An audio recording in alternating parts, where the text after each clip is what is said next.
Bom dia, pessoal. 10 de julho já, 9h40 da manhã. A gente estava conversando bastante um pouquinho antes de começar a gravação.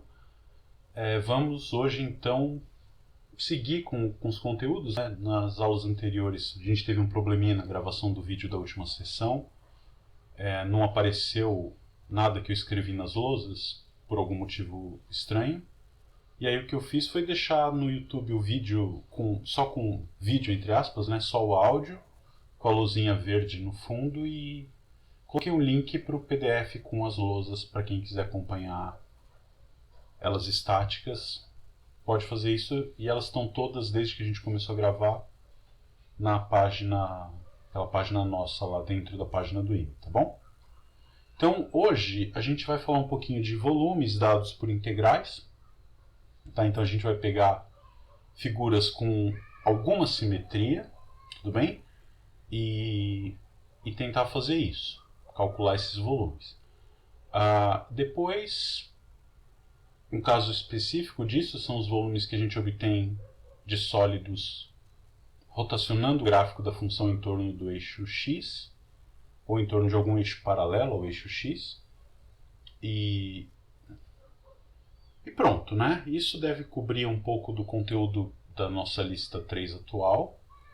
E mais pra frente a gente vê alguns tópicos adicionais. A gente pode dar uma repassada no teorema do valor médio para integral, que o pessoal deu uma perguntada aqui. Pode ver como é que faz a demonstração do teorema fundamental do cálculo. Ela é muito simples e só depende do TVM.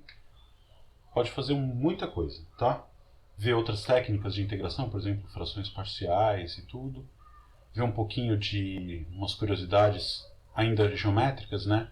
A gente vai fazer volumes aqui, mas eu posso mostrar como é que a gente calcula a área de uma superfície obtida da rotação de um gráfico. E, por exemplo, se obtém fórmulas como a área da esfera. Hoje a gente pode calcular, por exemplo, o volume da esfera, se quiser, tá? Então dá pra gente calcular áreas, volumes, dá pra calcular coisas bem interessantes, comprimentos de gráficos também. A gente pode tentar fazer comprimento de gráfico hoje, tá? Então, vamos seguir, vamos começar com volumes. E depois a gente tem muito assunto para falar nas próximas. A gente ainda, depois dessa, tem mais 4 aulas. Tem muita coisa para fazer, tá? Então vamos começar com volumes, né? A Vitória está perguntando se a gente vai ter aula só para exercício.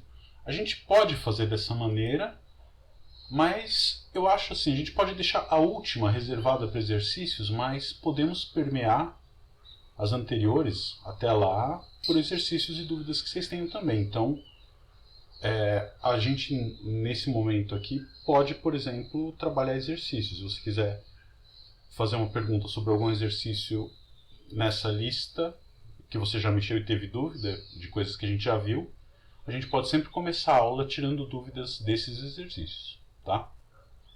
Então, hoje, por exemplo, eu posso, depois que eu terminar esse assunto de volumes, abrir para vocês fazerem perguntas sobre coisas da lista, tá bom? Acho que não precisa esperar até lá para ficar aquele monte de dúvida acumulada e tentar resolver tudo de uma vez. Eu não gosto de trabalhar assim, né? Fazer intensivão ou ter umas aulas de exercício tipo fuja do nabo, assim. Isso não é legal, tá? Então vamos lá, volumes, tá? O que a gente vai calcular? Eu quero tentar pensar na seguinte situação, tá? Suponha que você tem um sólido tridimensional qualquer. Tá? Eu estou desenhando aqui com uma seção circular aqui. Aqui ele pode ter uma seção quadrada. Deixa eu fazer pontilhado aqui para dar um 3D melhor. Tá?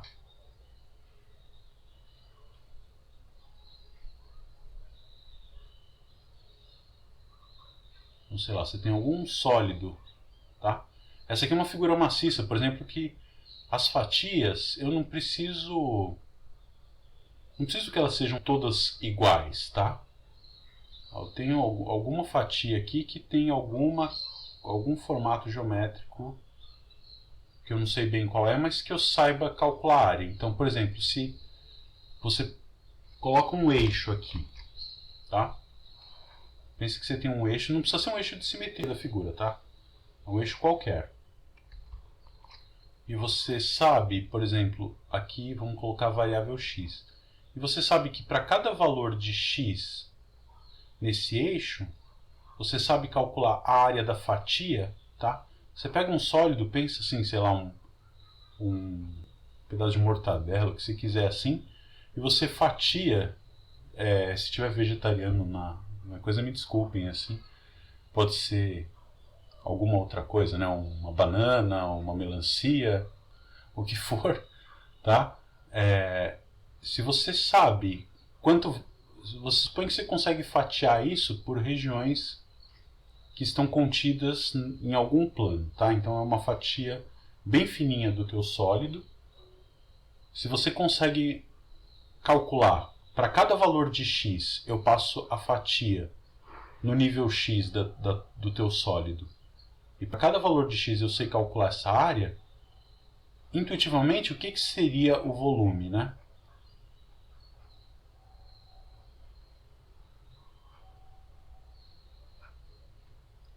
De x não, desculpa, o volume do teu sólido, tá? Então você tem um sólido S. O volume do sólido S, o que seria? Geometricamente, o que você pode pensar? Eu posso pensar que para cada x eu tenho, né? Eu tenho uma função que me dá a área. Para cada x eu vou ter o valor, né? Vamos dizer, x está dentro de um certo intervalo. E a função A, ela assume valores reais. Aqui vamos pensar positivos, tá? Então, para cada x, o que eu obtenho é o A de x, que é exatamente a área da fatia x, tá? Entre aspas. Você passa uma faca guinso bem afiadinha e corta uma fatiazinha de altura zero aqui, tá? Uma fatia x de S.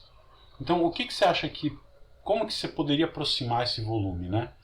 Uma aproximação desse volume seria o quê? Você pega o teu sólido, pega esse eixo, divide, toma uma partição desse eixo dentro desse intervalo. Então vamos dizer que aqui é B, vamos dizer o último nível, e aqui é A, o primeiro nível do sólido, tá bom? Então, por exemplo, é um sólido que a primeira fatia é um quadrado, depois ela vai se deformando e termina em círculos, por exemplo, tá bom? Então o que eu poderia fazer? Eu poderia pegar uma partição do intervalo AB, e para cada subintervalo da partição eu vou olhar o sólido que eu tenho aqui, né? O que é esse sólido? As fatias, se a tua função A de x for uma função contínua, para dois valores muito próximos de x, as áreas vão ser muito próximas, né? Então, duas fatias próximas vão ter áreas próximas. Isso quer dizer a função A ser contínua. Então, na hora que eu faço uma partição, o que eu vou ter? Eu vou ter no extremo direito no extremo esquerdo e no extremo direito duas fatias do sólido que são diferentes. Mas se essa subintervalo, essa partiçãozinha, essa partição tiver norma bem pequena, esses dois sólidos vão ter áreas próximas, e uma boa aproximação para o volume aqui seria o quê? Eu poderia pensar num cilindro, né? Ou não precisa ser necessariamente um cilindro circular, mas eu vou ter um sólido com base de área igual a A de x e altura igual ao tamanho do subintervalo, ao ΔX aqui. Então esse volume ele seria aproximado por uma soma dos A de x, tá? Então eu vou escrever assim, aproximadamente a soma para I indo de 1 até N de A de x, ΔXi, né? ΔXi é o tamanho do intervalinho na partição aqui, e A de x, A de CI, né? Para a gente manter a notação que a gente tem.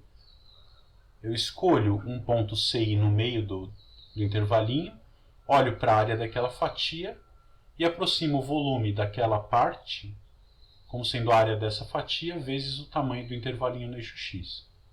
Isso vai me dar a área do cilindro que tem como base a figura A de CI. Tá bom? Então aqui o que eu estou fazendo, eu pego uma partição no intervalo, vamos chamar de xi, indo de 0 até n, né? Então x0 é A, xn é B, e olho para isso. Quando eu tomo o limite dessa partição, né, isso aqui vai ser o quê? É a soma de Riemann da função a de x relativa à partição P e relativa à escolha dos CIs.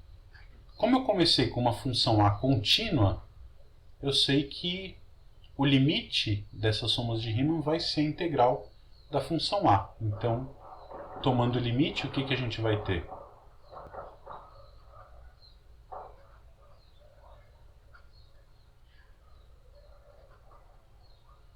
Tomando o limite que eu quero dizer aqui é a norma da partição tendendo para zero, a gente vai ter que o volume do sólido S é a integral de A até B de A de x dx. Né? Intuitivamente é a soma infinita dessas áreas das fatias do teu sólido. Tá claro isso? Dúvida na construção conceitual do que é um volume por fatiamento, que a gente chama assim? Sim? Não? Tá bom. Então vamos lá. Opa, perguntas? Comentários? O que significa esse I indo para os reais? I é um intervalo, né? Então vamos trocar, a gente pode pensar que esse intervalo é o intervalo AB ali. Então é uma função, A é uma função que pega um número entre A e B e devolve a área, né? Então esse x aqui é um número entre A e B, A de x é a área da fatia no nível x desse sólido. Tá bom? Estou supondo que essa função que para cada x entre A e B me dá fatia, né? Pensa assim, pega um sólido, um exemplo simples, pega um cilindro circular. O que vai ser isso aqui? Né? As fatias vão ser todas circunferências com o mesmo raio. Então a minha função A é a função constante que vai me dar a área de cada um desses círculos para cada uma das alturas. No caso do cilindro, isso é tudo igual, tá certo? Então eu estaria integrando ou somando as áreas dessas infinitas circunferências de raios iguais. Vamos fazer isso como um exemplo? E depois a gente parte para outras situações um pouquinho mais gerais, tá? Vamos lá. Então, exemplos.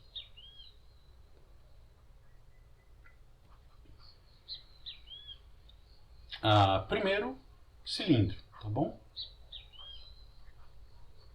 Então eu posso olhar o cilindro como uma pilha de coisas que eu sei calcular a área? Pode, né? Eu vou desenhar ele em pé agora aqui. Tentar.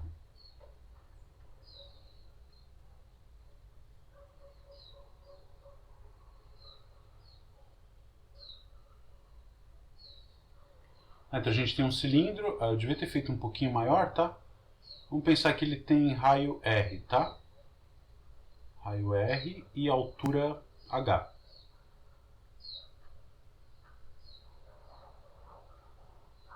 Tá bom? O que a gente sabe de um cilindro? Que para cada x entre 0 e H, eu vou ter também de novo um cilindro de raio R aqui, né? Então nesse caso, a gente sabe calcular a área de cada fatia. Né? Vou pegar o eixo de simetria do cilindro aqui.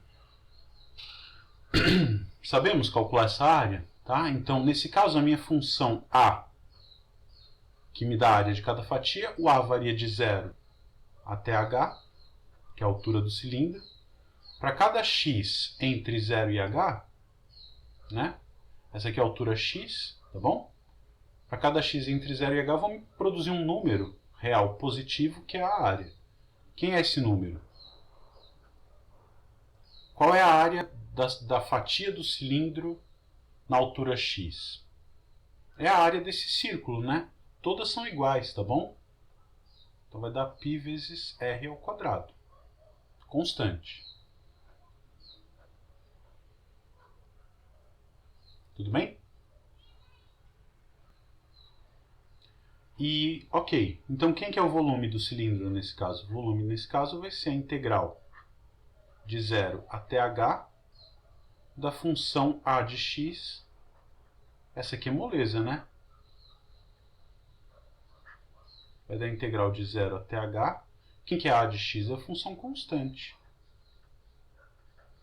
Como é que eu acho uma função que, quando eu derivo em relação a x, dá πr ao quadrado? Uma primitiva é πr ao quadrado vezes x, calculado de 0 até h. Quando você substitui no h, vai dar πr ao quadrado h. E quando x vale 0 é 0, acabou. Tá bom? Então, quem que é o volume do cilindro? π vezes r ao quadrado vezes a altura. Tá bom? É o caso mais simples que a gente tem aqui, né? A área da base vezes a altura. De brinde, olha só, você lembra de um negócio que chamava princípio de Cavalieri? Que dizia o quê? Que se você tem dois sólidos cujas fatias, fatias cortadas por um plano perpendicular a um eixo, têm todas as mesmas áreas, fatias correspondentes têm as mesmas áreas, o que o Cavalieri dizia? Que esses dois sólidos têm volumes iguais. Como é que se demonstra isso a partir disso aqui? Se você tem dois sólidos, S1 e S2, de modo que a área da fatia do sólido S1 é igual à área da fatia do sólido S2, o volume de ambos vai ser integral da mesma função no mesmo intervalo, portanto os volumes vão ser iguais. Tá? Então esse é um jeito esquisito de demonstrar o princípio de Cavalieri, né? Claro? Vamos pegar uma outra figura que a gente conhece. Uma pirâmide, tá bom? Como é que eu posso... Uma pirâmide de base quadrada.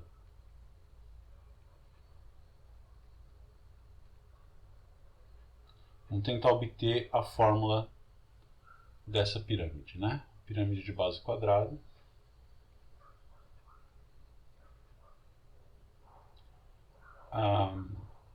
Tentar fazer um desenho. Isso aqui eu vou desenhar ela deitada aqui para ficar mais fácil para a gente ver, né? Então, vou ter uma pirâmide. Se ela é de base quadrada, o que a gente sabe é que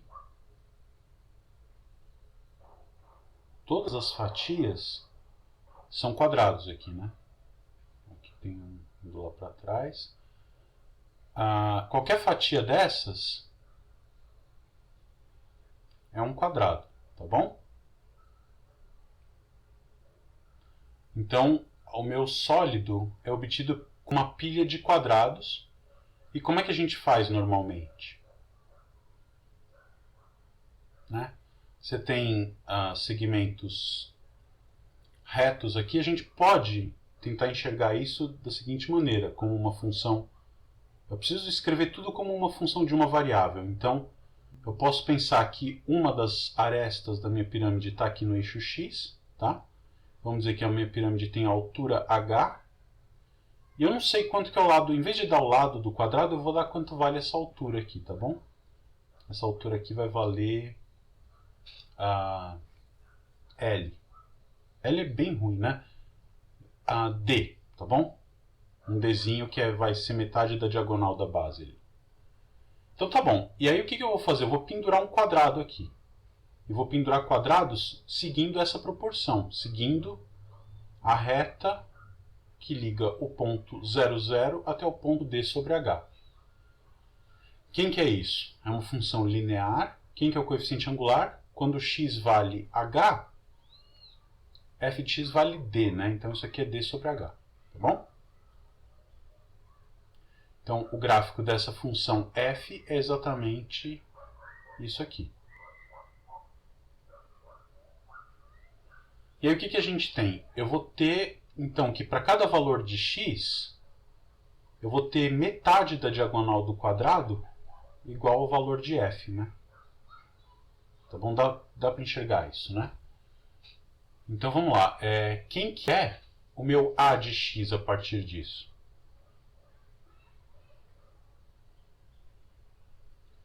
Eu te dei metade da diagonal do quadrado. Como é que você calcula a área de um quadrado? Se você tem um quadrado com lados, lado L, né? Você tem a diagonal D aqui. O que eu te dei é metade da diagonal, né? A gente sabe que D é igual a L raiz de 2, né? E, portanto, o lado é diagonal sobre raiz de 2. A diagonal inteira, né? Isso aqui é só metade, tá bom? Então eu vou ter que multiplicar esse cara por 2. E, portanto, a área, que é L ao quadrado, é quanto? Metade da diagonal, né? Certo? Então, quem que vai ser nesse caso aqui? Aqui ficou meio apertadinho.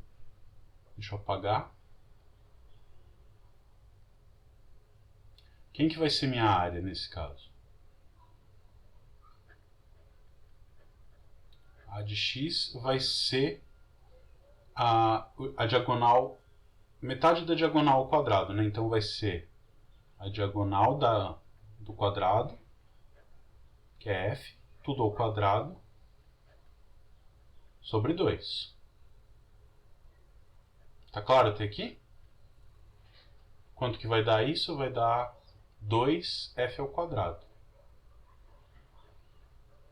Ou seja, 2d2 x2 sobre h2. E eu vou calcular então quem que vai ser o volume da minha pirâmide. Essa integral de 0 até h desse cara aí.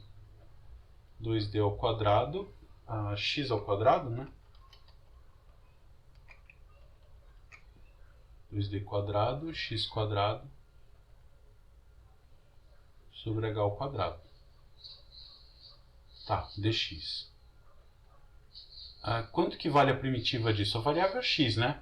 Então tudo o resto é uma constante, então vai dar 2d ao quadrado, sobre h ao quadrado, que é a constante, vezes a primitiva de x quadrado, que é x ao cubo sobre 3. Isso eu vou calcular de 0 até h, né? Quanto que vai dar isso? Quando x vale h, eu vou ter 2d ao quadrado.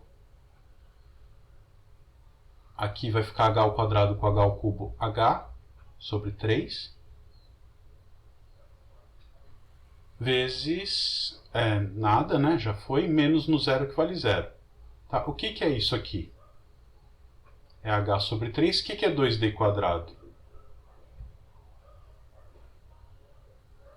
D é metade da diagonal, né? Então eu estou pegando o dobro da diagonal ao quadrado, ou seja, exatamente a área, né? Multiplica isso aqui por 2, ó. Tá certo? Então isso vai dar a área da base. Lembra que esse D aqui, um é metade do outro, né? Tá bom? Ou se você quiser, se esse lado aqui for L, né, na hora que eu construir o quadrado que tem metade da diagonal como Dzinho, você vai ter isso aqui, h sobre 3 vezes L ao quadrado. Tá bom? Então assim que você obtém, por exemplo, o volume de uma pirâmide via fatiamento por quadrados. Nossa, ficou maluco. Tá claro? Dúvida em como a gente obtém essa cálculo de volumes? A f de x é a função da aresta, pergunta da Luísa, né? Na verdade, a frase não é bem assim que a gente diz, né? Eu estou dizendo que o gráfico da f é uma aresta da pirâmide, né? Então, quando eu faço o gráfico dessa função f de x que eu tenho aqui, eu vou obter este segmento de reta no intervalo de 0 até h, e aí, portanto, a gente tem que o gráfico é uma das arestas da pirâmide. Tá bom? Você poderia fazer uma conta análoga a essa, trocando a base, que é um quadrado, por um círculo, né? E você teria um cone circular reto, Você pode fazer essa conta também, vai dar a área da base vezes a altura sobre 3, igualzinha, né? Na verdade, dá para você com um pouquinho de esforço, falar assim, se eu construir uma pirâmide sobre qualquer figura que eu sei calcular a área da base, a gente consegue mostrar desse mesmo jeito que o volume vai ser sempre 1/3 da área da base vezes a altura da pirâmide. Tá? Se a pirâmide tiver essa propriedade de que todas as fatias são cópia uma da outra mudando de tamanho. Né? Então, por exemplo, se para cada x de 0 até h, a minha figura A de x é uma dilatação da figura A de qualquer outro y. Tá bom? Vamos ver o que tem no chat aqui. Perguntas? Professor, não entendi como eu passei do D para a área da base. Ah, Daniel, vamos ver. A gente tem aqui esse quadrado, o quadrado da área da base, a diagonal dele, né?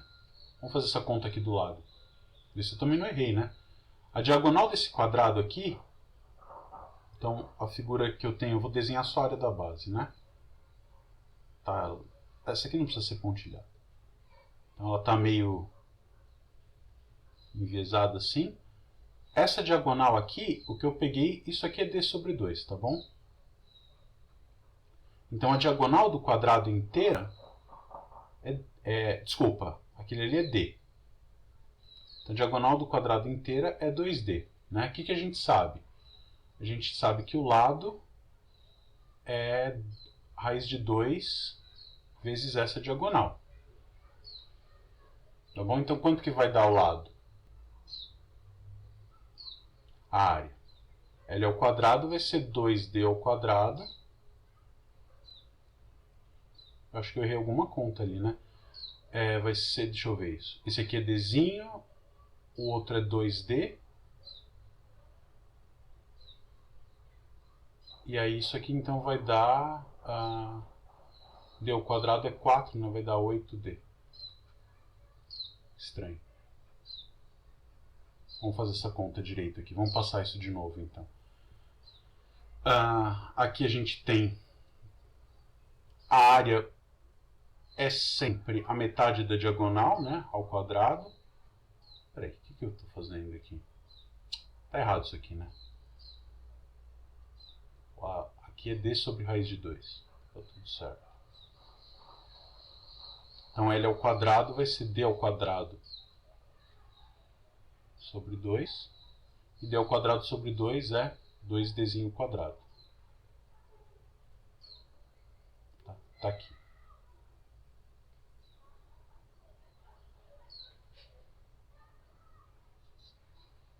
Tá bom? Dúvida? A diagonal... Peraí, calma. Diagonal de quem? A gente tem... Quando eu fiz aquele Dzinho, o D minúsculo é metade da diagonal da base do quadrado, tá bom? A conta em amarelo satisfaz vocês? Tá? Então, pensa na hora que você está construindo a tua pirâmide, o último quadrado aqui, se você quiser pensar, é esse aqui. A diagonal dele é 2Dzinho, portanto a área vai ser, pela conta que a gente fez, você tem um quadrado de diagonal D. Tá? Esse D aqui não é esse, né? Esse D é o dobro desse aqui. Então troca, esquece, desvincula isso por um momento. Se você tem um quadrado de diagonal D, quem é a sua área? D ao quadrado sobre 2. A conta está feita aqui. Então quem é meu D aqui nesse caso? Meu D é 2Dzinho, tá? Então vai ser 2 vezes a diagonal ao quadrado.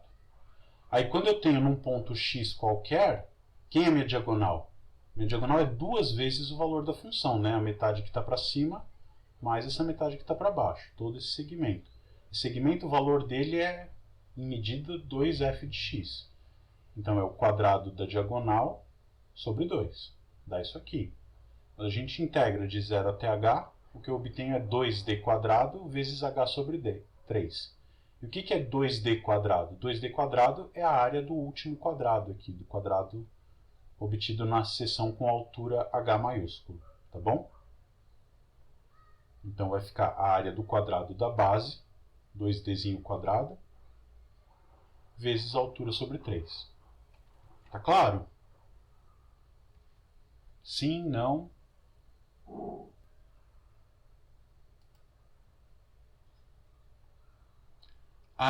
Lara, tá, deixa eu só... Daniel e Rafa, tudo bem? Tá claro, né? Ótimo. A Lara pergunta que essa fórmula funciona para quais figuras? Ela funciona para todas, tá? Desde que você tenha um sólido onde a função área é desse jeito aqui, ela varia continuamente, quer dizer, cada fatia de uma para outra varia continuamente, o volume vai ser a integral. Agora, essa coisa de ser 1/3 da área da base vezes a altura, ela vai ser sempre assim toda vez que as figuras, que são as seções, né?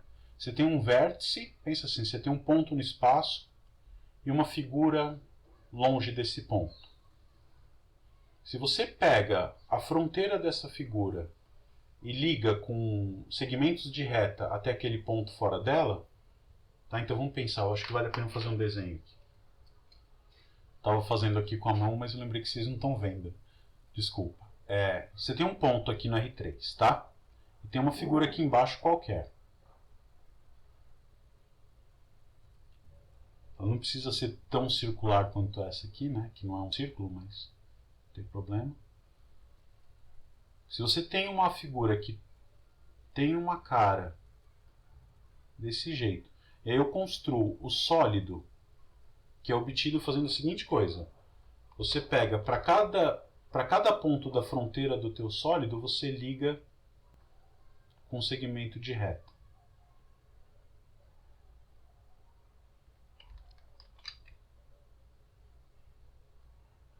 Tá? Então, de modo tal que qualquer fatia vai ser uma cópia da lá de baixo com uma dilatação, né? O que a gente chama de uma homotetia, tá bom? Se você tiver isso, se você sabe calcular, se essa figura aqui de baixo tiver área A, o volume vai ser exatamente A vezes a altura sobre 3. Tá bom?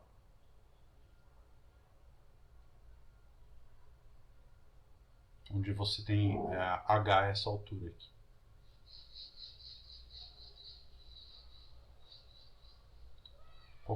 Isso é o que a gente chamaria de um cone sobre a região A, né? Qualquer cone, o volume é a área da base vezes a altura sobre 3. A gente não consegue provar isso agora de um jeito muito fácil, mas é possível você fazer isso com cálculo 3, você faz com o pé nas costas, tá bom?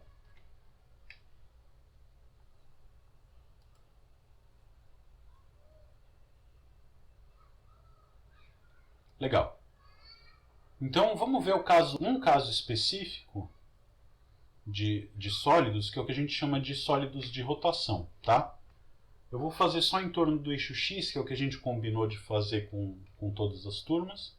Se sobrar um tempinho depois, a gente faz para um eixo qualquer, tá? Quer dizer, eixo qualquer não, aí vai da tua vontade de misturar cálculo com álgebra linear. Mas o que a gente consegue fazer no cálculo fácil, entre aspas, ou mais ou menos rápido, é obter volumes dos sólidos obtidos pela rotação de gráficos de funções em torno do eixo X e também em torno do eixo Y. Tá? Lá nos vídeos eu comento como é que você faria. Se você pega uma outra reta qualquer do plano e fala, bom, eu vou rodar o gráfico da função em torno daquela reta. Vai me dar um sólido. Como é que eu calculo o volume desse sólido? É tranquilo se você misturar com a álgebra linear, né? Você tem vamos dizer, a base canônica do R2, dada pelos eixos x e y. Você faz uma mudança de coordenadas para um novo sistema de coordenadas que um dos eixos é essa reta em torno da qual você vai girar o gráfico. E a outra pega a reta perpendicular a ela. Você escolhe a origem no lugar conveniente e reescreve o gráfico da tua função nesse novo sistema de coordenadas. E aí você aplica a fórmula que a gente está fazendo aqui. tá? Pode não ficar fácil, mas é um jeito de fazer isso. Tudo bem? Então vamos partir para o que a gente chama de sólidos de rotação. Deixa eu só, de novo, eu sempre esqueço de alguma coisa, né? Aqui se eu coloco One Page fica bom para a gente mudar para as páginas novas sem scroll. Tá bom. Então, ok? Então esse aqui é um caso especial, que é o que a gente chama de volumes de sólidos de rotação em torno do eixo X. Eu vou escrever simplesmente como volume de rotação. Tá bom? Então vamos tentar deduzir uma fórmula para esse caso. Vamos dizer primeiro qual é o caso. Então, suponha que você tem eixos coordenados aqui, perpendiculares. Esses não estão muito, aparentemente. Você tem uma função, vamos por contínua, tá? Só para garantir que a integral existe. Definida no intervalo AB. Função contínua desse jeito. O que eu quero fazer é um tipo de rotação em torno do eixo X. Isso aqui vai me produzir um sólido, né? Qual que é?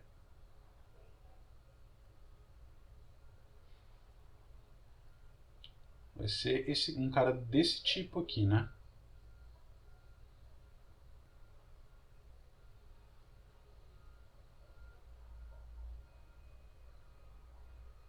Tá, isso aqui devia estar bem simétrico.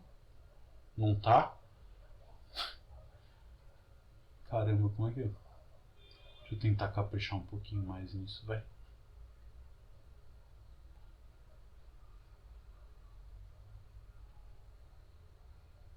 Bom, tá bom. Tá, então isso aqui vai me dar um sólido, todo mundo enxerga esse sólido de modo que cada fatia, ó, já não está tão simétrico quanto deveria, né? Cada fatia é um círculo, né?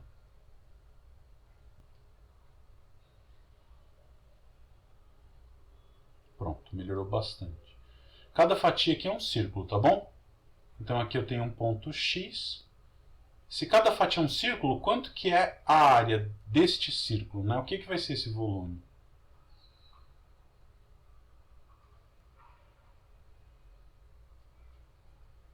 Por definição, ele é a integral de A até B da área da fatia X. Só que nesse caso, a minha fatia X, o que é?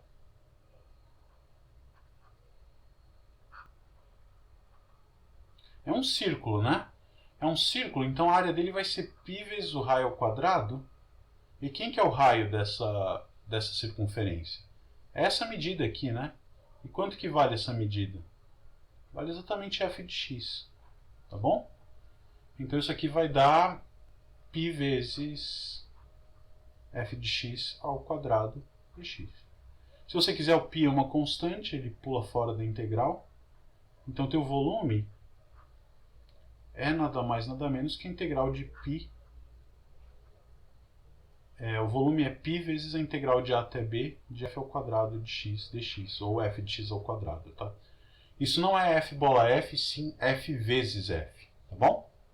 Então essa é a fórmula que a gente tem para o cálculo de volumes de sólidos de rotação em torno ou ao redor do eixo x. E com isso a gente consegue calcular o volume de muitas coisas. Por exemplo, qualquer coisa que você consiga fazer uma fatia circular, cuja fronteira seja o gráfico de uma função, né? Exemplos.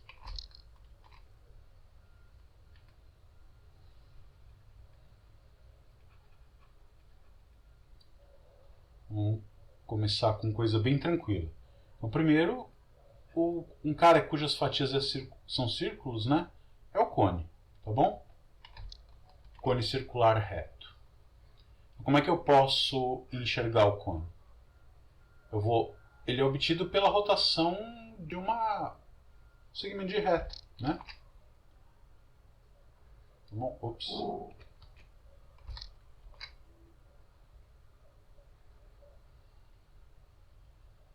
Então vamos lá, deixa eu só terminar o desenho aqui, eu já vejo que tem alguma coisa aí na pergunta no chat.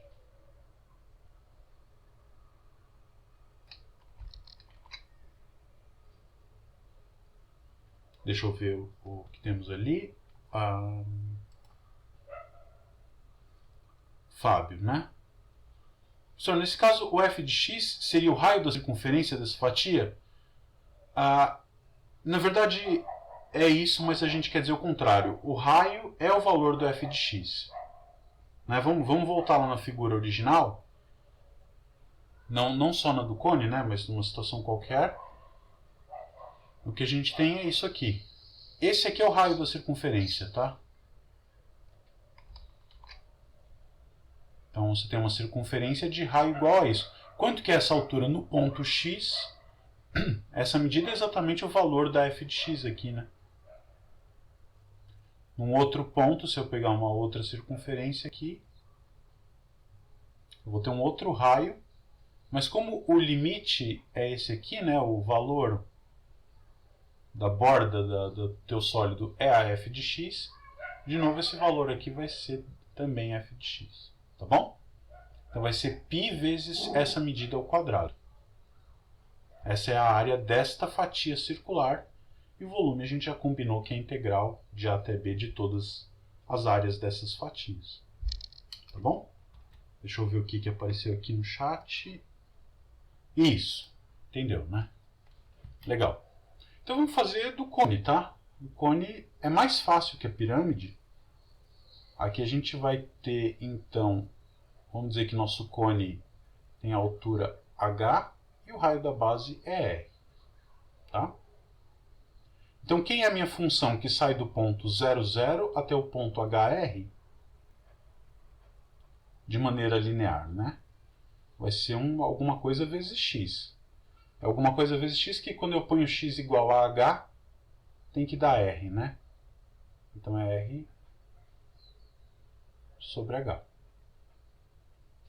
Delta y sobre delta x. Então, meio que acabou, né? Quem que vai ser o volume do cone? Vai ser a integral de 0 até h de π. Bom, colocar o π dentro ou fora da integral não muda nada. Π vezes f ao quadrado, né? Então vai dar r ao quadrado, x ao quadrado sobre h ao quadrado dx. Tá bom? Não precisava ter posto esse parênteses, eu ia escrever uma outra coisa, né? Ia pôr tudo quadrado fora, mas aqui é um H2 também. Tá? Então é direto, né? O R e o H são constantes, pulam fora da integral, então você vai ter π R2 sobre H2. E a primitiva de x quadrado, de novo, x ao cubo sobre 3. De 0 até h. Quanto que vai dar isso? No x igual a h vai dar esse h ao cubo, corta com esse, então você vai ter πr ao quadrado vezes h sobre 3. E no zero, quando x é zero, isso vale zero, acabou. Então dá a área da base, do círculo da base, vezes a altura sobre 3, como você já viu antes. Tudo bem? É sempre assim. Se você quiser calcular o tronco de cone, pode também, né? Como é que você calcularia o volume de um tronco de cone? Moleza, se você tem aqui um H de H1 até H, né, vai ser integral nesse intervalo. Então você vai somar todas as áreas dos círculos daqui até lá embaixo, até o H. E acabou. Tá bom? Então você obtém fórmula para o tronco de cone, dado o raio da base maior e o raio da base menor. Se eu te dou o raio da base maior e menor, você descobre esses dois pontos aqui, né? Aí você escreve a equação da reta que liga esses dois pontos, ela vai passar pela origem e pronto. Você tem direitinho a fórmula do tronco de cone se quiser. O cilindro também pode ser obtido assim. O que você vai fazer? Você vai pegar a função constante, né? Igual a r. Vai ficar a integral de πr ao quadrado. A gente já fez essa conta da πr ao quadrado h. Qual é uma outra superfície que você pode obter via rotação cujas fatias sejam esferas, círculos? Já falei, né? Esferas, tá bom? uma esfera de raio R. Como é que eu posso obter uma esfera de raio R? Vamos fazer com um gráfico aqui. Qual é a coisa que eu giro para obter uma esfera? Se você desenhar uma meia circunferência, tá bom? Na hora que eu rotaciono esse cara em torno do eixo X, que eu vou obter exatamente uma esfera. Bem redondinha, igual essa aqui, né? Vai ter, acho que antes de morrer eu vou conseguir desenhar uma esfera redondinha. De modo tal que quando você rotaciona, o que você obtém são círculos aqui. Tá? E aí cada círculo desses tem um raio diferente, né? Tudo bem? Então vamos pensar. Quem é a equação da circunferência no plano XY, né? Se a tua esfera vai ter raio R, eu vou fazer como curva que vai gerar essa esfera a circunferência centrada na origem no plano XY de raio R, né? E aí se eu pego só metade de cima, que basta ela para girar e obter a esfera inteira, eu vou ter que o y vai ser a raiz positiva, né? De R2 menos X2, tá bom? Então quem que seria o volume dessa esfera? Que ponto é esse aqui?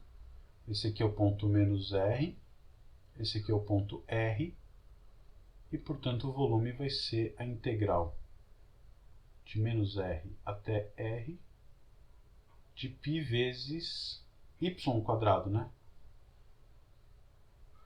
E aí aquela raiz que você estava com algum medinho de fazer a conta foi embora. Tá? Eu poderia calcular de 0 até R e multiplicar por 2? Pode. Por quê? Porque essa função aqui é uma função par.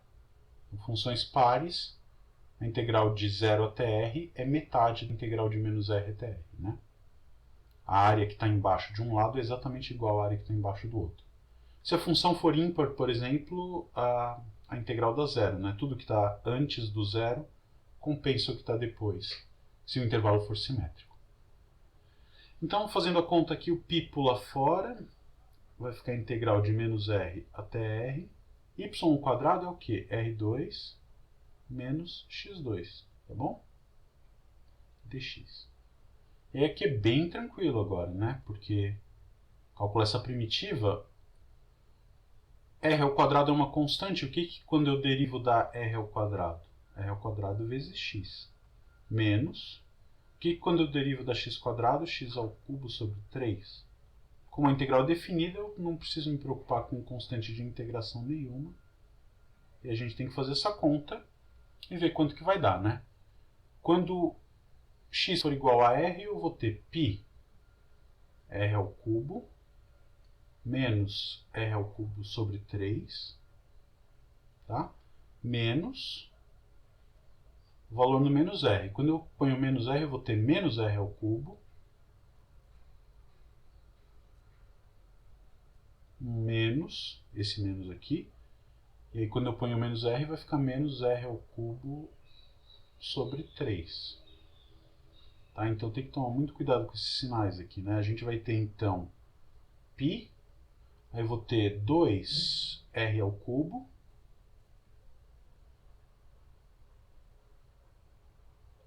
mais... O que a gente tem aqui? Peraí, deixa eu ver se está tudo certo. No r ao cubo menos r ao cubo sobre 3, menos... Aqui é menos r, né? Então vai ficar menos... Esse aqui fica mais, né?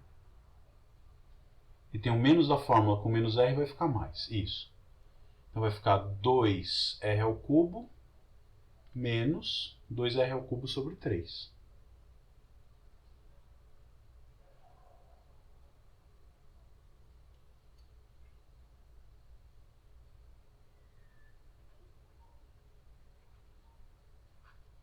Bom, aí tira o mínimo, né? Vai dar 6r ao cubo menos 4r ao cubo. Isso vai dar 4 terços de π vezes r ao cubo. Tá bom? Que é a fórmula que você conhecia da escola para o volume da esfera de raio R. Legal? esses riscos que aparecem sozinhos. Dúvida nesse cálculo de volumes assim?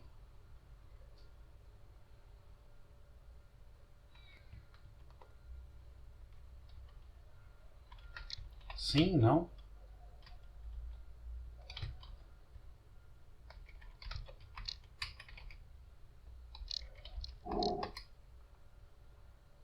Dá para fazer muita coisa desse jeito, né?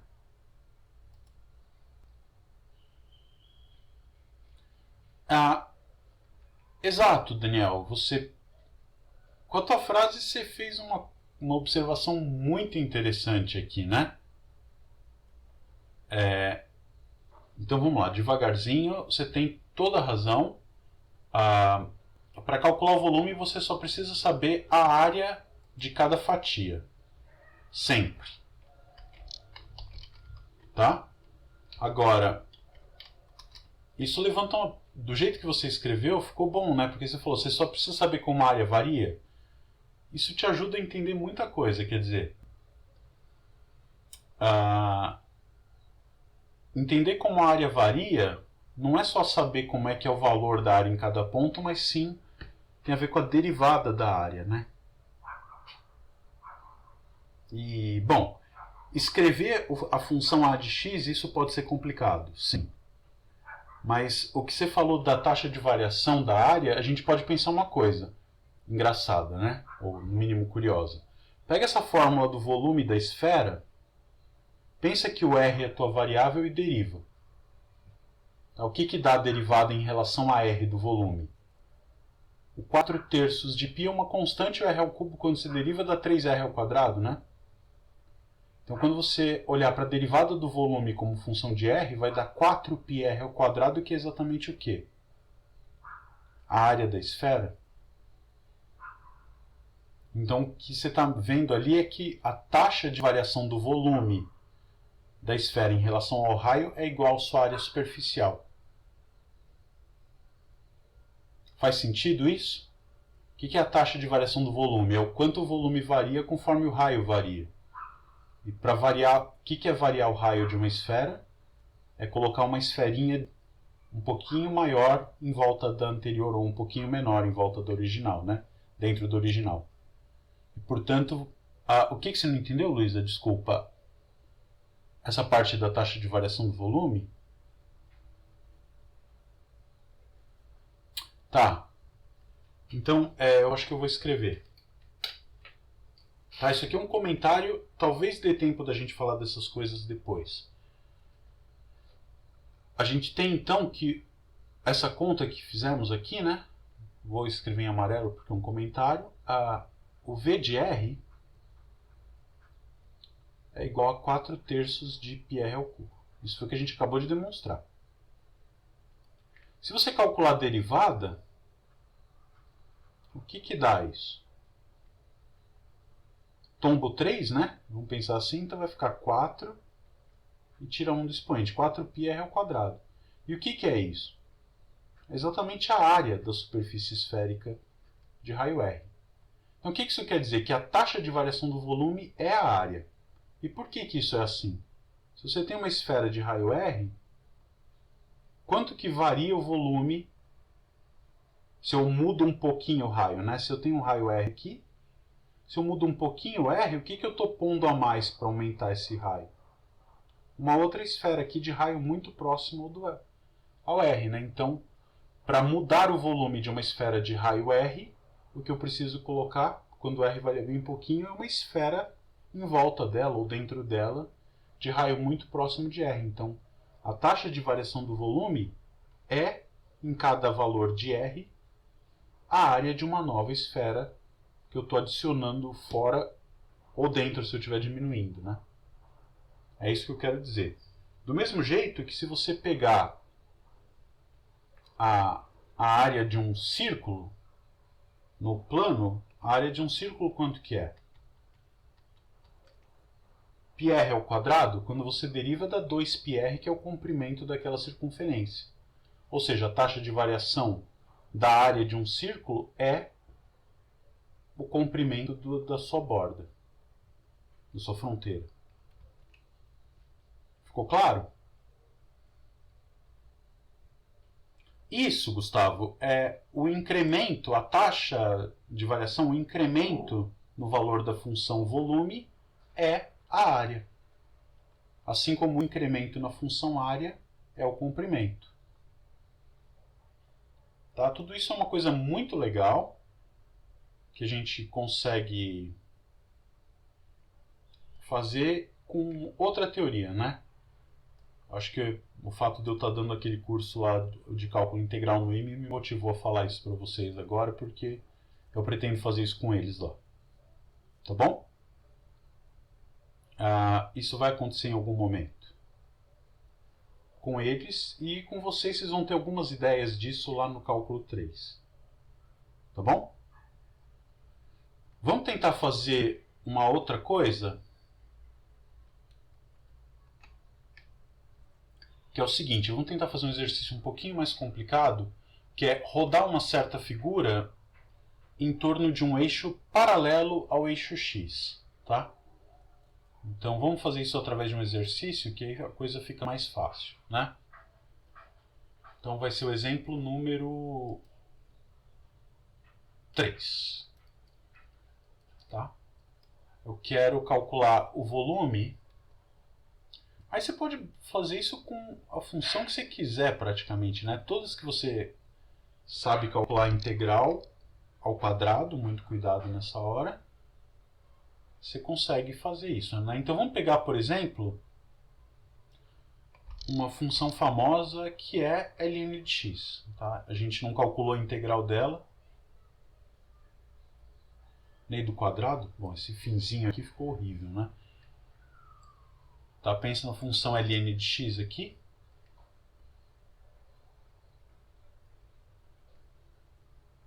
Aqui é o ponto 1. Tá? Cuidar de coisas que acontecem nessa região entre 0 e 1 seria o que a gente chamaria de integral imprópria. Tá bom? Nos vídeos eu consegui falar disso. Aqui não, então eu tenho dois problemas, tá? Um primeiro problema mais simples é calcular eu vou rodar isso aqui em volta do eixo X, tá? De 1 até 2, tá bom? Para a conta ficar fácil, vamos escolher um número melhor, né? E, tá bom? Porque aí o logaritmo vale 1. Tá? Então eu vou pegar e vou girar isso aqui, vou obter este sólido.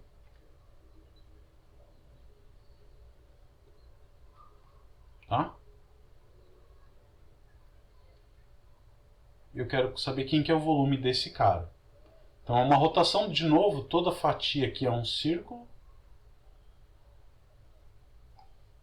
Tá bom? E aí você pode então calcular esse volume como sendo a integral de 1 até e de π vezes a função ao quadrado, né? Então vai dar ln ao quadrado de x. Aqui eu vou pôr assim para você não achar que é o x que está ao quadrado dentro do log, tá? Muito bem, e a gente precisa então calcular, né? Vamos fazer uma continha aqui do lado, um rascunho, quem que é a integral do log ao quadrado. Tá? Como é que a gente pode calcular então a primitiva do ln ao quadrado de x? Palpites? Sugestões?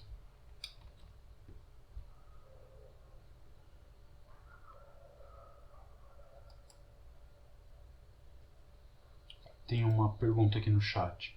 Tá bom. A Luísa, ok. Bom que você entendeu. Como é que a gente pode calcular a integral de ln ao quadrado? Ela é um produto, tá? Você poderia tentar calcular a integral de ln vezes ln, alguma coisa assim, mas eu vou te dar o conselho de não tentar ir por aí, não. A Isabela, integração por partes, certamente, porque a gente está vendo um produto. E se está vendo um produto, duas coisas, ou mudança de variável ou integração por partes. Mudança de variável aqui não tem, né? Porque eu posso olhar isso como ln vezes ln, um não tem a ver com a derivada do outro. Mas a gente pode usar o truque de integração por partes que a gente viu na aula passada, né? Deixa eu ver se tem... Isso, a gente vê o número 1 multiplicando ali. Perfeito, Luísa. Tá? Então eu vou enxergar o número 1 ali e aí vou fazer a integração por partes porque eu sei calcular a primitiva do 1 e sei derivar o ln ao quadrado. Isso vai abaixar, entre aspas, o grau do ln, né? Em vez de ter um ln ao quadrado, eu vou aparecer com 2 ln de x ali. Vamos ver o que acontece. Então eu vou tentar olhar para isso assim. Tá? E aí esse cara vai ser a minha f'. Então f' de x vai ser 1. Eu estava escrevendo a aula passada de amarelo, né? F' ou em amarelo. F' de x igual a 1. Então f de x vai ser x. O G vai ser ln ao quadrado. E, portanto, G' é quem? Eu vou ter que usar uma regra da cadeia aqui, tá? G' vai ser 2 ln de x, né? Tem uma regra da cadeia, derivei o quadrado. Então, 2 vezes o que está dentro do quadrado, vezes a derivada do que está dentro do quadrado, que é 1 sobre x. Tudo bem? Então, derivada de ln ao quadrado de x é 2 ln de x sobre x. E com essa mudança de variável, ou com essa escolha para integração por partes, a coisa vai ficar boa, né? Porque o f vezes g' vai cancelar o x. Então foi por isso que a gente fez essa escolha. Então a fórmula manda por f vezes g menos a integral de f vezes g'. Então vai ser o 2, que já pula fora da integral. Tá, qualquer passagem, vocês por favor me avisem. Tá aqui. Então, sabemos, entre aspas, calcular a integral do log ao quadrado se eu soubesse calcular a integral do log, né? Então, a parte, como é que você calcula a integral do ln de x, a primitiva do ln de x dx? Ficou bom essa ideia, né? Vamos de novo. Então, vamos escrever isso como 1 vezes ln de x dx e repetir o argumento, né? Eu vou pensar que o f' de x aqui é 1, portanto meu f é x, g vai ser o ln, então g' é 1 sobre x. Olha como fica bom. Porque o f vezes g' vai ficar moleza aqui, né? Vai dar constante igual a 1. Tá? Então, este cara, ele vai ficar f vezes g, então x ln de x, menos a integral de f vezes g', que é 1, né? E, portanto, esse cara é x ln de x menos x, tá? Mais uma constante de integração aqui. Então, a primitiva do log é, sei lá, se quiser pôr x em evidência ou não, mas é x ln de x menos x. Tá, então eu consigo fazer essa aqui, né? Isso aqui vai ficar, então, a x ln ao quadrado menos 2 vezes. Aqui eu vou copiar mesmo para não errar sinal, tá? x ln de x menos x. Aí tinha essa constante junto com a outra, vira tudo uma constante só. Estou chamando de c aqui. Então isso vai ficar... Não vou me atrever a pôr as coisas em evidência, vou deixar assim mesmo. x ln de x menos 2x ln de x mais 2x mais a constante. Então, matou o exercício, né? Ficou tranquilo. Isso aqui vai ser a... Basta substituir aquele cara. Então é π, não pode esquecer, π vezes aquele cara todo ali, né? Posso ignorar a constante de integração, ln ao quadrado menos 2x ln de x mais 2x, tudo isso calculado de 1 até e. Tá, então vamos ver quanto que dá isso. No 1, no e, né? Vamos começar no e. No e isso aqui vai ficar π, e vezes 1 menos 2e mais 2e. Então, e menos no 1, esse vale 0, esse vale 0, esse aqui vale 2. Tá bom? Acabou. Então, o volume desse sólido obtido rodando o logaritmo é π vezes e menos 2. Acho que isso aqui eu consigo jogar lá para baixo.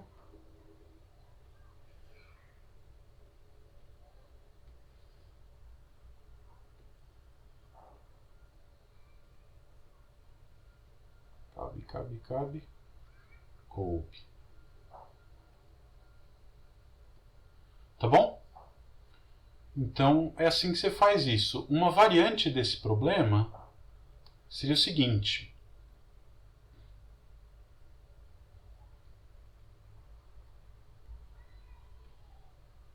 Em vez de rodar em torno do eixo x, eu posso querer rodar em torno do eixo qualquer outro, tá? Então, eu vou ter o mesmo gráfico do log.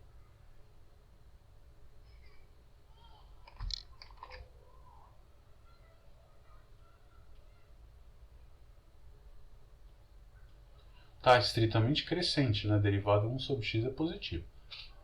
Aí eu vou pegar, de novo, aqui meu ponto x igual a 1, ponto E. Aqui a altura é 1, né? O valor da função no E é 1. Eu poderia rodar isso, por exemplo, em volta do eixo y igual a 1. Ou em volta do eixo y igual a 2, tá? Se eu pegar, por exemplo, o eixo y igual a 2,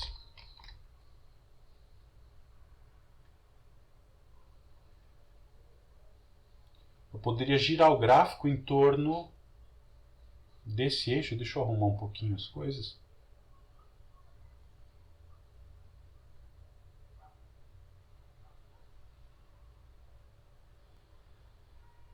Então, uma variação, depois eu escrevo isso em outro lugar onde couber melhor. Eu posso rotacionar minha superfície em torno desse eixo e eu vou obter um cara assim, né?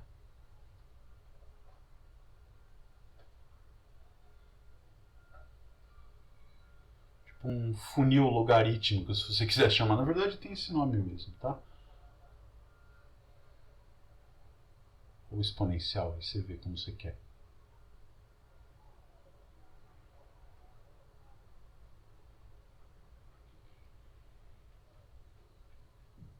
Tá tudo círculo aqui, bem lisinho, tá bom? Então eu poderia querer calcular o volume dessa região aqui. Vocês têm alguma ideia de como é que a gente pode fazer isso?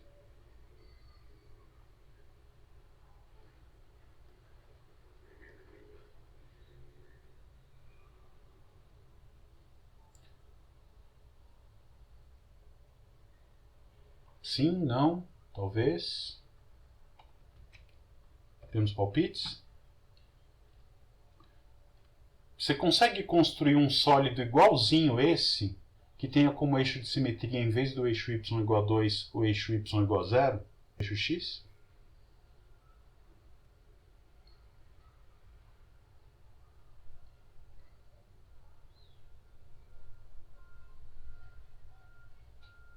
Palpites? Sim, não sei.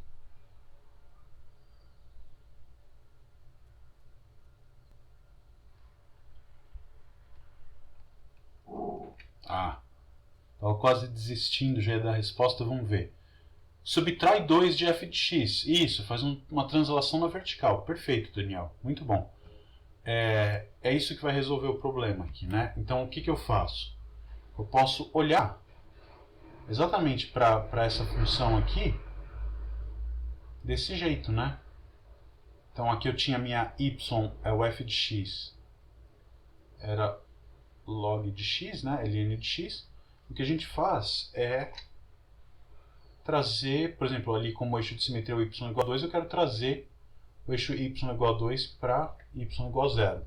Como é que eu faço isso? Subtraio 2 unidades, tá bom? Então, meu eixo y igual a 2 veio parar aqui.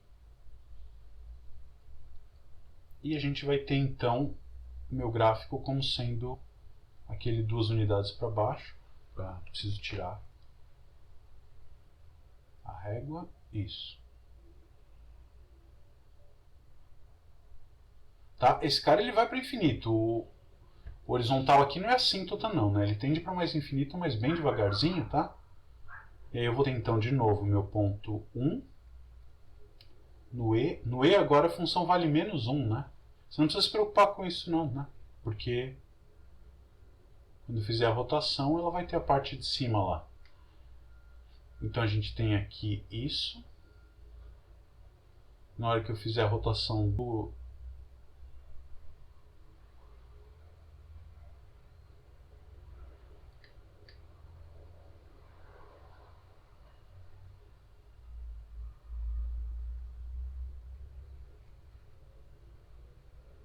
eu vou obter, com os devidos ajustes na qualidade do desenho, se obtém um sólido exatamente igual ao anterior, né? O mesmo volume, uma translação no espaço a gente sabe que não altera o volume.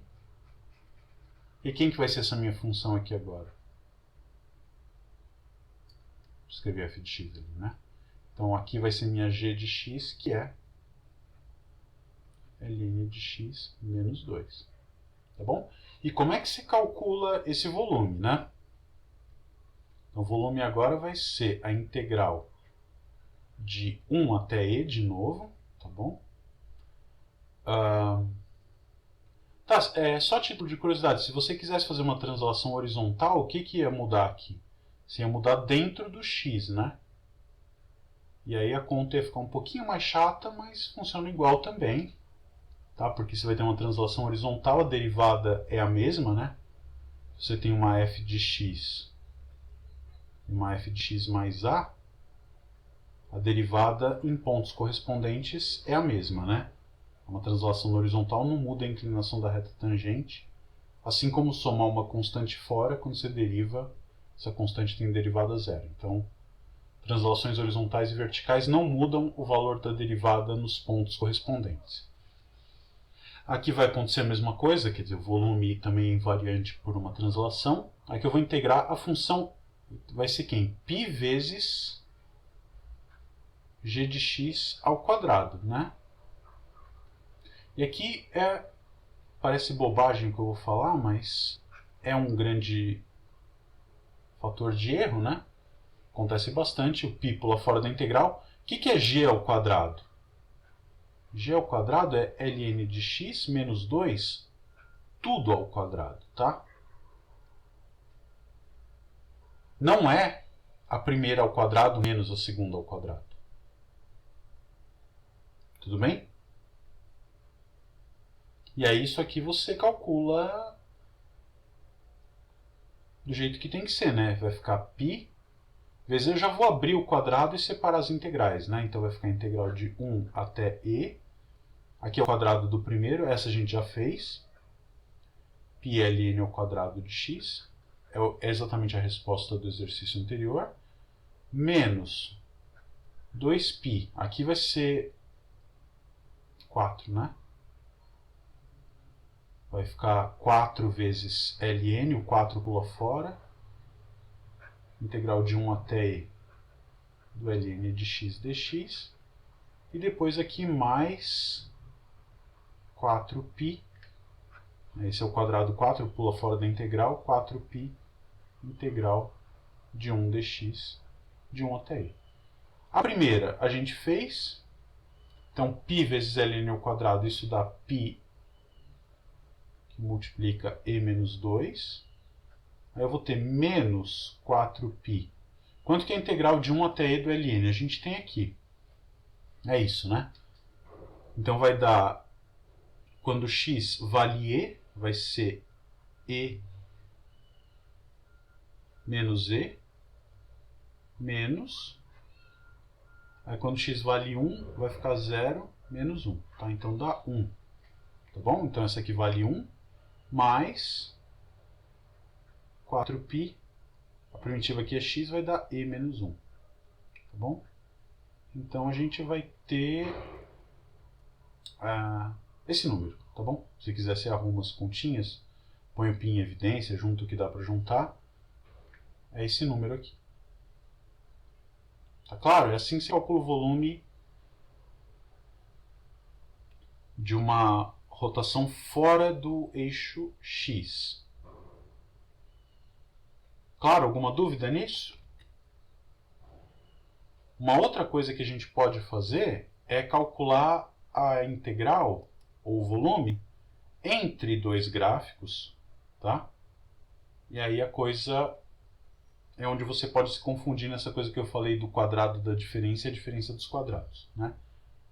Então, por exemplo, vamos ver, exemplo 4.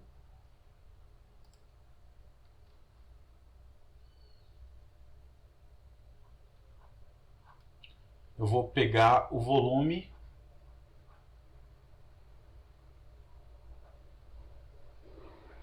da rotação, volume de rotação da região entre y igual a x quadrado, vai, e y igual a raiz de x. Tá? É simples a conta, mas é o que eu quero mostrar é o conceito que a gente tem que ter cuidado aqui, né?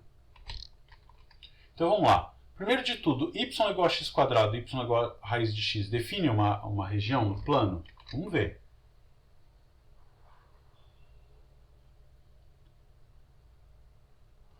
A gente faz os dois gráficos. Deixa eu trocar a palavra aqui. Uma região limitada, tá bom? Uma região limitada por essas curvas. Então, o que é o x quadrado? É uma coisa mais ou menos assim. E o raiz de x é uma coisa mais ou menos assim. Tá? Que ponto é esse aqui? Esse é um ponto onde as duas funções coincidem, né? Então a gente sabe que, se você escreve que f de x é igual a x ao quadrado e g de x é igual a raiz de x, aquele ponto A é tal que f de A é igual a g de A, né? Isso aqui vai acontecer quando A ao quadrado é igual a raiz de A. Você faz a conta aqui do jeito que você gosta e tem duas opções. A igual a 0 ou A igual a 1. Tá? Então, os dois pontos onde os dois gráficos se intersectam são, na verdade, x igual a 0 e x igual a 1. Tá? Então, eu vou pegar essa região aqui, o corpo desse peixinho, se você quiser pensar, e vou rodar isso, tá bom? Então, na hora que eu girar, eu vou ter um volume esquisito, né?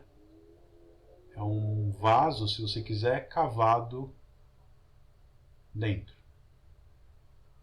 Não sei se o desenho vai ajudar a enxergar, mas... Tudo bem?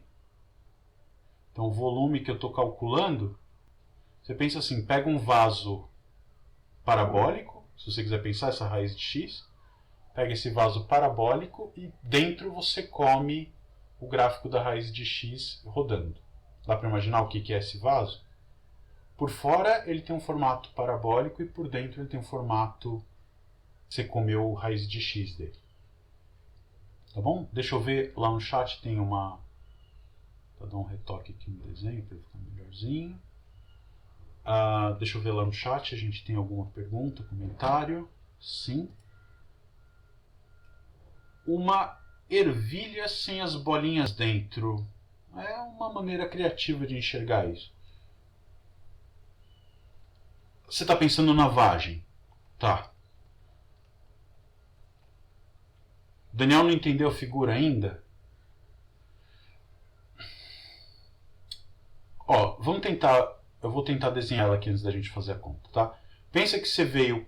Isso dá para fazer com impressora 3D, né? Se você quiser. Pega uma parábola assim, tá bom? Pensa nessa parábola maciça. E aí você vem com uma máquina que vai comendo ela por dentro, tá? E aí você vai tirar do miolo Um gráfico que é tipo uma raiz de x aqui, assim. Tá bom? Estou desenhando a mesma figura em pé. Então, o vaso... Pensa que você construiu entre aspas, esse cone, onde em vez de ligar... Eu poderia tirar uma reta, né, se eu quisesse. Eu poderia pegar aqui y igual a x. Aí eu tiraria um cone. Em vez de tirar um cone, eu estou tirando uma coisa que segue um formato da raiz quadrada de x. Tá bom? Então, o sólido, ele é oco por dentro. Ele está passando aqui na frente, mas lá dentro ele é vazado desse jeito. Deu para imaginar? Se está difícil de imaginar, pensa que isso aqui é uma reta para começar. Então você pegou um vaso que o perfil dele é parabólico e cavou lá dentro um cone reto. Em vez de cavar um cone reto, você vai cavar um x ao quadrado ali agora. Tá bom? Então ele é maciço, mas dentro ele é cavado. Sei lá se você já conseguiu enxergar isso. Tem um buraco dentro, exatamente, Daniel. Isso. Mas ele não é um buraco que você olha do outro lado, né? Aqui, esse pontinho ainda pertence à borda do vaso e eu deixei ele lá. Deixar ele lá ou não seria um furinho microscópico que não vai alterar o valor da integral, tá bom? Então, esse é o nosso sólido. E como é que você calcula o volume desse sólido? Se você prestar atenção na frase que eu usei para descrever a construção dele, é moleza, né? O volume desse sólido é exatamente o quê? O volume do vaso parabólico menos o que eu tirei de dentro. Então é o volume do vaso parabólico, que seria a integral de 0 até 1, π vezes a integral de 0 até 1. O vaso de fora é raiz de x, né? Então seria raiz... Eu vou escrever tudo para ficar bem claro o que foi que aconteceu. Tá? Então é o vaso da função de fora, a de cima, se você quiser pensar, é esse volume menos o volume de dentro. Tem o π aqui na frente, integral de 0 até 1, de x quadrado, tudo ao quadrado. Tá bom? E aí, se você quiser, isso a gente pode escrever como sendo π vezes a integral de 0 até 1 da de fora, né? A maior, que é a g ao quadrado, menos a f ao quadrado. Tá? Nota a diferença disso para a outra, né? A outra era o quadrado da diferença. Aqui é a diferença de quadrados. Tá bom? O exemplo anterior, se você olhar, a gente fez aqui, né? A diferença ao quadrado. E no exemplo atual, que é uma diferença de volumes, é o quadrado... Ali era o quadrado da diferença e aqui é a diferença dos quadrados. Tá bom? E essa conta aqui é tranquila, né? Isso aqui vai ficar integral de 0 até 1 de x, raiz de x ao quadrado é x, menos, dx aqui, menos π vezes a integral de 0 até 1 de x à quarta, né? X ao quadrado. E aqui é moleza, né? A primitiva é x ao quadrado sobre 2, de 0 até 1 isso vale meio, então vai dar π sobre 2, menos, aqui é x à quinta sobre 5, π sobre 5. Tudo bem? Tá claro como que a gente faz essas contas?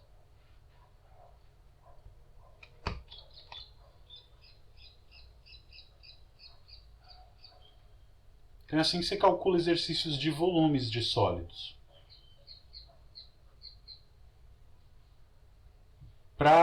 Bom, já deu 11 horas, né? 11h05 já. A gente estava conversando assuntos correlatos à matéria no começo. Eu não vou me alongar com respeito ao horário de vocês. Mas só para a gente ver da lista o que já dá para fazer. A parte da... De novo, a gente tinha condições de fazer até a página 3. Da página 4, você consegue fazer aquela seção 4 da lista, né? Dá para fazer os exercícios 1, 2, 3, 5, 6, 7, 8, 9, 10 e o 12. Tá? Os únicos que não dá para fazer ainda é o 4 e o 11, que é comprimento de curva, e aí é uma outra integral que a gente vê na segunda-feira, tá bom? Então com isso a gente já consegue matar a lista 3 todinha. Na segunda-feira eu vou falar então de comprimento de gráficos, quer dizer, se você anda em cima do gráfico de uma função, esse comprimento ele não é igual ao comprimento no intervalo embaixo, no domínio, né? Então, por exemplo, se você segue um caminho no plano, que é o gráfico da função seno de x, se você anda seguindo o seno de x quando x vai de 0 até π, quanto que você andou? É esse tipo de conta que a gente vai conseguir, ou tentar fazer. A do seno já é complicada, por exemplo. Tá bom? Então, a gente tenta fazer isso na próxima aula. E se vocês já quiserem trazer dúvidas sobre os exercícios todos que estão aí na lista, a gente já pode começar a discutir. Pode ser qualquer um, menos o 4 e o 12. Desculpa, o 4 e o 11, que a gente faz a teoria para eles já na segunda-feira mesmo, tá? Então acho que a gente pode ir parando por aqui, tem quase 1h30 de aula, né? A gente encerra por aqui, desejo para vocês um bom fim de semana, bons estudos e até segunda-feira. Cuidem-se, por favor, agora mais do que nunca, tá? Tchau, tchau.